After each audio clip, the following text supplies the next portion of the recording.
पर एक चीज बताइए, हाँ जी, आप तो युवा हैं, हाँ जी, जब सरकार के खिलाफ प्रदर्शन अभी आप कर रहे हैं, पर क्या तमाम सरकारों की भी हम बात करें, 1970 में जो किसान की आमदनी थी वो 2015 होते होते 21 गुना बढ़ी थी, जबकि एक स्कूल के अध्यापक, कॉलेज के प्रोफेसर की भी, अध्यापक की 130 गुना हो गई तनख्वाह, एक प्रोफेसर की सैलरी 180 गुना हो गई।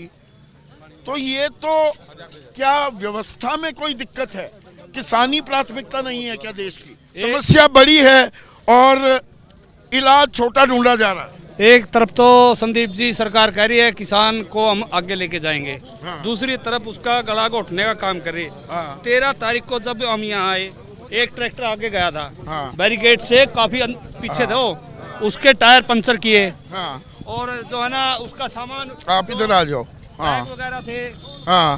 सामान भी चोरी कर लिया। पुलिस प्रशासन ने इतनी नीच हरकत पे आई है, हाँ। क्या समझेंगे?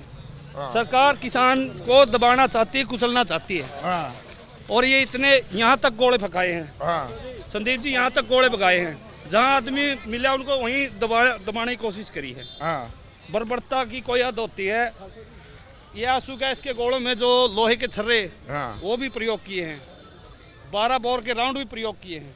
तो आप तो जब दिल्ली दहलाने के लिए निकले हैं, गृह मंत्री हरियाणा के अनिल विज तो यही बात तो कह रहे हैं। संदीप जी, अगर आप देश को दहलाने, डराने, धमकाने के लिए निकलेंगे तो ये शक्ति तो होगी।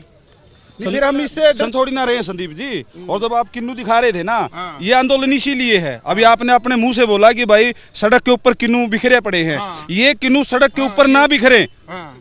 किसान के पास हैं तो इनकी कोई कीमत नहीं है। लेकिन जैसे कॉर्पोरेट के पास जाती है, इनकी कीमत बहुत ज्यादा हो जाती है। गिलास का, जूस के गिलास की कीमत भी 50, 60 रुपए हो जाती है। 50-60 रुपए, 80 रुपए। गेहूं और के ये लिए देखिए, ये गेहूं, MSP की ये अन्न, ये गेहूं, और इसी के चलते किसान को अन्नदाता कहा जाता है। पर यहाँ पर किसान अगर दौड़ता हुआ दिखे, पुलिस कार्रवाई करती दिखे, दोनों ही तस्वीरें कहीं ना कहीं परेशान करने वाली नहीं है क्या? है तो देश हमारा ही, ये हमारे ही लोग हैं और आप भी हमारे हैं और देश हमारा है। जी देखो संदीप जी, ये जो पुलिस वाले भाई उस तरफ खड़े हैं वो भी हमारे किसान परिवारों के ही बच्चे हैं, वो भी किसान मजदूर समाज के ही बच्चे हैं। हाँ। और इधर भी किसान मजदूर समाज के ही बच्चे हैं। हाँ। लेकिन जो हमारे देश का राजनीतिक सिस्टम है, चाहे उसमें कोई भी पार्टी हो, हम सिर्फ एक पार्टी की बात नहीं कर रहे। तो वही तो कह रहा हूँ, 21 गुना ही तो बढ़ी किसान की आमदनी 45 साल में। देखो, और एक चीज यहाँ पे समझनी ये भी जरूरी है, जो हमने एक मांग रखी है अपने मैनिफेस्टो में कि भारत सरकार WTO से बाहर आए, खेती के सेक्टर को बाहर निकाले। 2014 से पहले बीजेपी वाले भी यही कहते थे, क्योंकि WTO के नियमों में लिखा हुआ है कि भारत के अंदर तो अनाज की जो टोटल पैदावार होगी, भारत सरकार उसका मात्र 10% ही MSP पे खरीद सकती है। 1 किलो भी उससे ऊपर होगा तो डिस्प्यूट सेटलमेंट में। पर ये खेल तो बहुत लंबा है ना। वो सब्सिडी मत दो, 15,526 रुपए की सब्सिडी मिलती है भारतीय किसान को, अमेरिका में मिलती है 44 लाख, जापान में मिलती है 11 लाख, कनाडा में मिलती है 12 लाख रुपए।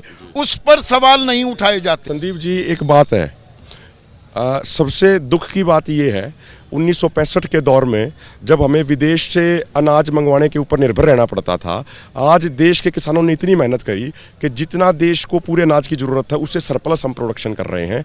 बहुत सारे देशों में एक्सपोर्ट किया जाता है। प्रधानमंत्री जी जर्मनी में जाके बोलते हैं कि कोई दिक्कत नहीं, रूस यूक्रेन का युद्ध हो गया, गेहूँ की चिंता मत करो, अनाज की चिंता मत। अभी किसान आंदोलन हुआ पर ऐसी नौबत नहीं आई। ऐसी नौबत नहीं आई। उसका कारण क्या है कि देखो, कहने को तो हमारा देश दुनिया का सबसे बड़ा लोकतंत्र है, लेकिन लोकतंत्र के अंदर हमारी खुद की राजधानी में हमें नहीं जाने दिया जा रहा है। जहां पे प्रधानमंत्री जी का आवास बना है वो मालचा गांव के किसानों की जमीन थी, जिनको विस्तार। प्रधानमंत्री सीधे बात कर लें, एक बार हस्तक्षेप कर दें, मामला सुलझ जाएगा। मैं कह रहा हूं जी, बात भी करने की जरूरत नहीं, प्रधानमंत्री जी सीधा आदेश जारी कर दें। हम तो वो 2011-12 वाला मोदी जी चाह रहे हैं, जिन्होंने MSP पे गारंटी कानून बनाने की बात करी थी। ये 2024 वाले मोदी जी तो पूरा 180 डिग्री पलट चुके।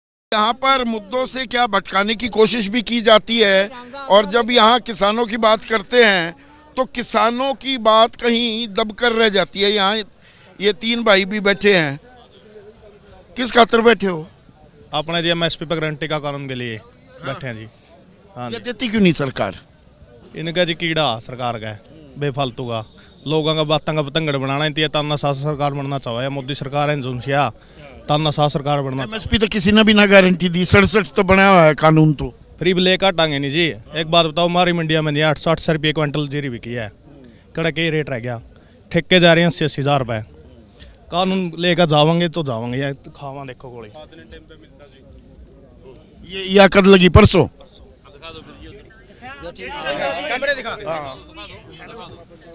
ਜਿਹੜੀ ਗੱਲ ਤੁਸੀਂ ਕਹਿੰਦੇ ਹੋ ਵੀ ਐਮਐਸਪੀ ਕਿਸੇ ਨੇ ਨਹੀਂ ਵੀ ਦਿੱਤੀ, ਜੇ ਅੱਜ ਤੱਕ 75 ਸਾਲਾਂ ਚ ਐਮਐਸਪੀ ਨਹੀਂ ਦਿੱਤੀ ਤੀ ਫਿਰ ਤਾਂ ਹੀ ਮੋਦੀ ਆਇਆ ਤੀ ਨਾ। 300 ਜਿਹੜੀ ਇਹਨੂੰ 300 ਪਲੱਸ ਸੀਟ ਮਿਲੀ ਤੀ ਤਾਂ ਹੀ ਮਿਲੀ ਹੋਣੀ। ਜੇ ਪਿਛਲੀਆਂ ਸਰਕਾਰਾਂ ਨੇ ਚੰਗਾ ਕੰਮ ਨਹੀਂ ਕੀਤਾ ਤਾਂ ਹੀ ਉਹਨਾਂ ਨੇ ਲੋਕਾਂ ਨੇ ਹਟਾਤਾ ਤੀ ਨਾ, ਪਬਲਿਕ ਨੇ। ਹੁਣ ਇਹਨਾਂ ਨੂੰ ਕੀ ਤਕਲੀਫ ਹੈ ਇਹ ਚੀਜ਼ ਦੇਣ ਦੇ?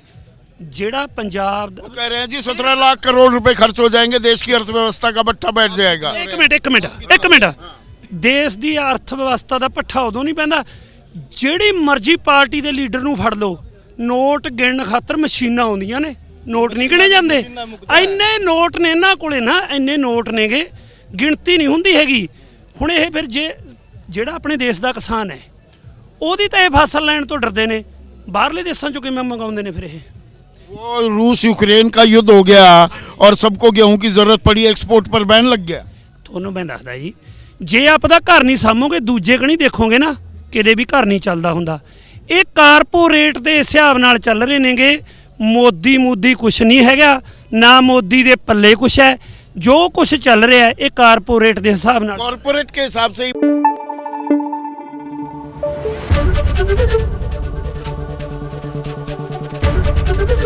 एबीपी न्यूज आपको रखे आगे।